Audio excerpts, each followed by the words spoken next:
right, this says a company produces steel rods. The lengths of the rods are normally distributed with a mean of 174.1, standard deviation of 1. For shipment, 10 steel rods are bundled together. Find the probability that the average length of a randomly selected bundle of steel rods is greater than 175. So this is basically randomly selected bundle is the same thing as taking a sample. So the only thing we're going to have to remember is that instead of using a regular sigma, we're going to use sigma divided by the square root of the sample size. So it wants to know the probability of being greater than 175.1.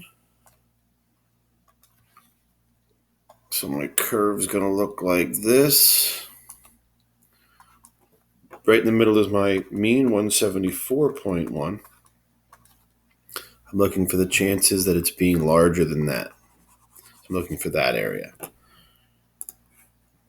So I'm just going to go to my normal CDF distribution. It just turns on. Second distribution, normal CDF. All right. I want to know my lower limit's going to be, because I want to know that it's greater than 175.1. 175.1. My upper limit is just going to be a huge number because it never stops here. So let that be 100,000. My mu is 174.1. And my sigma, we said, is going to be the sigma from the example 1 divided by the square root of the sample size, which is 10. And you can leave it just like that. And we get, so this is, I see how you got your answer, but this is scientific notation.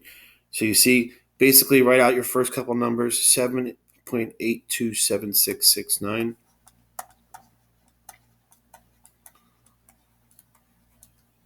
Okay. From here, we're going to take the decimal place and move it 4 places to the left. So this is actually going to look like this. We'll put zeros there. So for my answer, I'm going to have 0.007827. Okay. That should be good there. This one here, you got the first couple parts. Let's see if we can figure out the rest.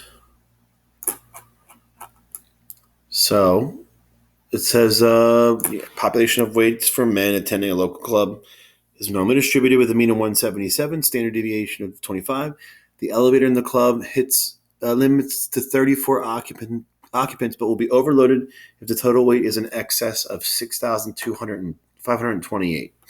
If we assume that there are 34 men in the elevator, what's the average weight beyond which the elevator would be considered overloaded? So you just took 6,528, divided it by the 34 men, we got 192.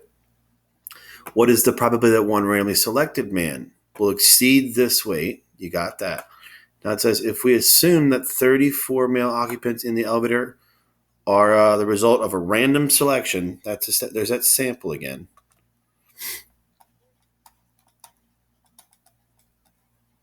Find the probability the elevator will be overloaded. So we're just doing the same thing we did here, but we're going to use the sample form for the sigma. So let's see here. That's going to be sigma is going to be equal to 25 over the square root of 34. So let's see. We'll plug that in. Normal CDF. Our lower limit, we want to know if it's over 192. To that, our mu is 177, and our sigma was 25 divided by the square root 34 men. Yes. Enter. There's that really, really small number again, but you have to just move the decimal place. So it's good that you're getting these right. You just got to know what this means. This is scientific notation. So my answer would be 0.000233392. And then it says if the elevator is full on average 4 times a day, how many times will it be overloaded? So this is the chance of it happening. So we're just going to take our answer, multiply it by 4, then by 365. So it'll happen. Let's see here. Yeah, 0.3415. So you just, because we didn't move this decimal, this answer was wrong. So you did everything right except reading this scientific notation. So this would be 0.345 times a year.